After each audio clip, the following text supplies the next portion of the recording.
men and women have very different body shapes. So for example, women have more of an hourglass figure. The ideal woman has a waist to hip ratio of about 0.7, and men are more little boy hips, big shoulders. So if you wear hip pads, for example, you can round out those shoulders and get a beautiful hourglass figure. And that's the difference between looking like a guy in a dress and looking like a girl. I started doing drag and I wanted to have a cleavage, and I was really flat chested, so I didn't have any type of cleavage and I couldn't tape it. So that's why I first made the breastplate. I'm not a woman, so I don't necessarily understand, all of those feelings, but I knew that when I looked at maybe a woman that I would like to emulate, that's the type of breast that I made. I know when I wear them, I feel the illusion of it makes me feel a lot more feminine. So there's something to breast and femininity, that's for sure. A lot of new people don't wear padding and don't realize that their shape is way off, and then they start making their own padding, traditionally out of foam. You get some couch foam, you cut it up with a knife or scissors, and that tends to be very bulgy, and a lot of performers will wear 6 or 8 pairs of tights to get that to squish down and blend.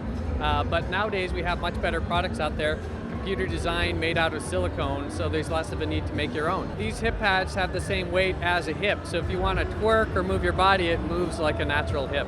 So everybody's a little bit different, but also everyone's look is a little different, how they want to look. I have a performer friend who's much smaller than me, but she wears even bigger hip pads because she wants to exaggerate. Other people want to blend in when they go to a mall, and they want something a little more subtle. So we spend a lot of time working with our customers to help them find the right equipment for them. Ghetto booties. Make it pop. Now walk. Hips don't lie, but that ass do. Girl, can I get some fries with that shake? Damn. We actually came from an aerospace background, a lot of mold making. So we actually computer designed these and went through a lot of iterations. We have CNC routing equipment for making molds, and we were able to get the shape just right. Other advancements, these are made out of a medical grade silicone. It stretches to move with your body. And one of the key advancements is we were the first ones to start mesh reinforcing these. There's a texture on the back, that's from our mesh reinforcement. That lets us put a paper thin edge that won't tear. So they're blendable, but also really tough. Well, I sculpt them all myself out of clay, and then I make molds of those sculpts, and then I pour the silicone into those molds. So this is my largest size. They're called jugs, and you can see they kind of stick out extra far. If I put them on, you'll see how big they are. So they're big. They're like the comedy type size. But the thing that I'm finding now, see, the way I make them now, they're very smushy, so they feel more realistic. Do you want to try it? I'll hold the mic. So they don't feel hard anymore. They feel a little bit more real. So that's a lot of what I've done to make them better. And then I learned techniques to getting the surface really smooth. If you look at a lot of people that have copied off of me, they're not as nice and smooth. They have like imperfections in the surface, so I've been able to get that figured out too. I'll keep holding. Well, on our website we have some articles and size charts and things like that.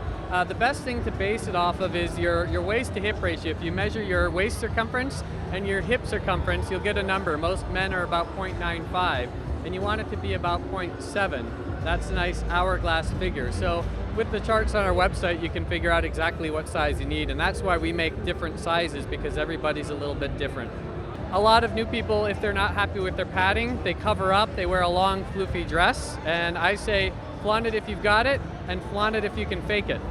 When I got on like the first season of Drag Race, some of the girls were wearing them on there, and I happened to see it, and I was just freaked out because they were on national TV, and I was like, this is amazing.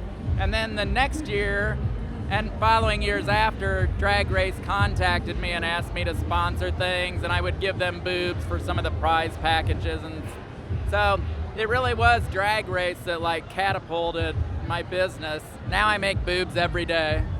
I never thought I'd have boobs in my hands every day as a gay man.